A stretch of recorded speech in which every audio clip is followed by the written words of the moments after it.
금리가 계속 올라가지만은 않겠죠. 언젠가는 또 떨어질 텐데 그 떨어지는 시점은. 안녕하세요. 재테크 읽어주는 파일럿입니다. 우리가 금리에 대해서 공부하다 보니까 이 금리라는 녀석이 부동산에도 영향을 주고 주식에도 영향을 주는구나 하는 걸 알게 됐습니다. 최근에는 금리가 올라가다 보니까 부동산 가격이 떨어지고 주식 같은 경우도 뭐 약간 힘을 못 쓰는 그런 형국을 좀 보이고 있죠. 그런 반대로 이 금리라는 녀석이 떨어지게 되면은 부동산이 조금 올라갈 수도 있고 주식이 살아날 수도 있겠구나, 이걸 좀 알 수가 있을 텐데요. 물론 금리라는 녀석이 오르고 내린다고 반응이 바로 오진 않아요. 근데 그 반응이 오는 시점도 우리가 공부를 하면은 이것도 도움이 될 것 같습니다. 지금 많은 전문가들이 금리가 이때쯤 내릴 것이다 라고 예측을 하고 있는데 그 시점이 언제가 되는지 우리가 좀 알고 있으면 도움이 되겠죠. 화면을 보면서 같이 공부해 보도록 하겠습니다. 전문가들이 이때쯤 금리가 내린다 하고 예상하는 시점이 있는데요. 그 시점이 언제일까? 여러분들은 개인적으로 언제인 것 같으세요? 우리가 이제 얘기를 많이 나눴지만 올해 안에는 금리 인하가 어렵지 않을까 라고 개인적으로 저도 좀 생각을 하고 있다 이렇게 말씀을 드렸었는데, 전문가들은 어떻게 생각을 하고 있는가 한번 보도록 하겠습니다. 국내 전문가들은 대부분 올 하반기 또는 내년 상반기에 금리를 인하할 수도 있을 것이다 라고 내다보고 있고요. 우리가 이제 전문가 10인의 의견을 한번 좀 보려고 해요.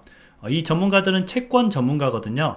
채권이라는 것은 정부나 공공기관에서 돈이 필요할 때 발행하는 증서죠. 증서를 발행하고 돈을 빌리는 겁니다. 물론 나중에 그 증서에는 얼마의 이자와 함께 주겠습니다, 이게 적혀 있는데 그게 이제 흔히 우리가 얘기해서 채권이라는 거예요.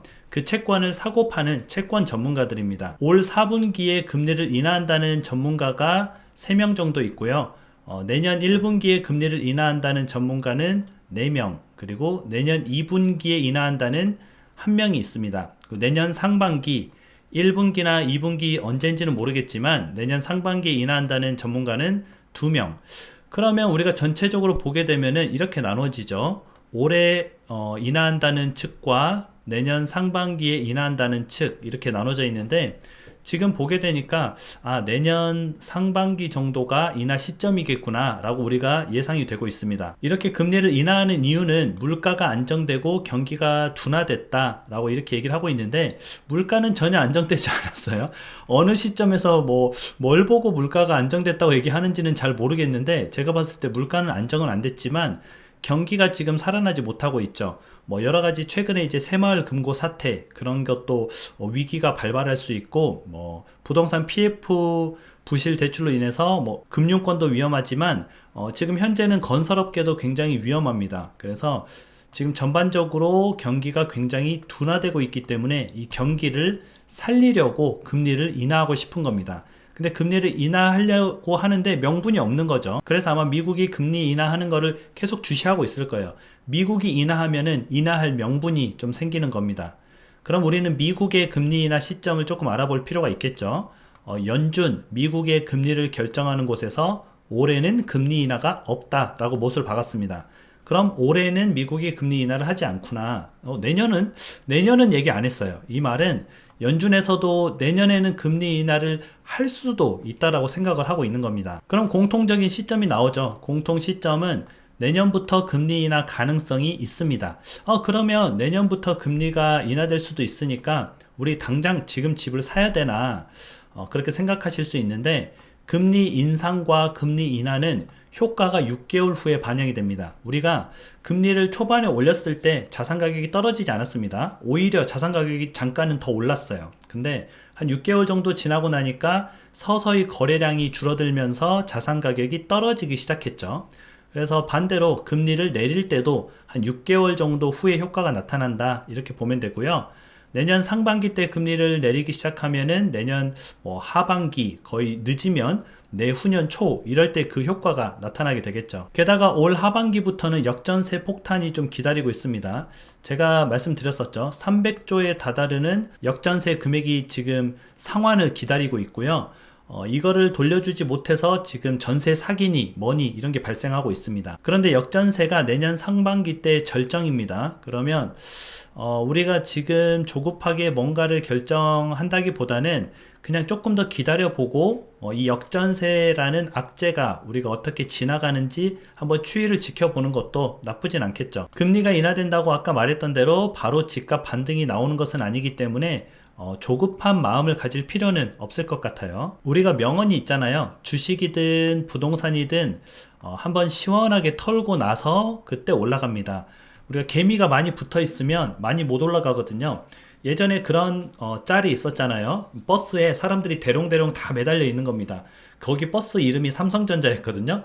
그러니까 이 버스에 있는 사람들 다 내려야 출발합니다. 이 사람 다 데리고 안 갑니다. 뭐 그런 짤이었는데, 그런 것처럼 우리가 이제 역전세라는 지금 악재를 눈앞에 두고 있고, 이게 과연 어떻게 작용할지를 모르는 상태에서 무리하게 지금 내년이나 내후년에는 뭐 금리가 인하될 수도 있을 것 같으니까 지금 미리 사자 뭐 이런 것보다는 확인하고 가는 게 좋아요. 조금 늦더라도 우리가 하려는 것은 뭐 무리한 도박이 아니라 그냥 안정적인 투자잖아요. 최대한 벌려고 하는 투자가 아니라 그냥 안정적으로 상대적 박탈감을 느끼지 않으면서 내가 대세의 흐름에 놓치지 않으면서 그렇게 따라가는 게 안전하다고 봅니다.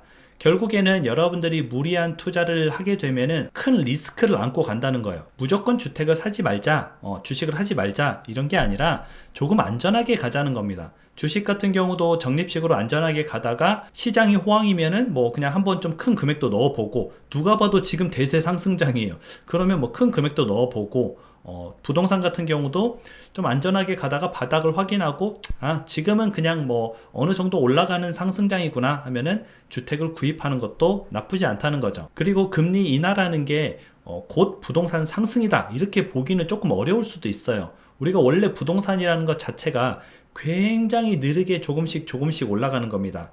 근데 최근에 이제 코로나로 인해서 막대한 돈이 풀렸죠. 전 세계에 있는 달러의 45% 정도를, 절반 정도를 코로나 때 더 찍었습니다. 그러다 보니까 자산 가격이 순식간에 폭등을 한 거죠. 그래서 우리 지금 머릿속에는 부동산이 뭐 한 번에 뭐 2억씩, 5억씩 이렇게 올라간다 생각을 하는 것 같아요.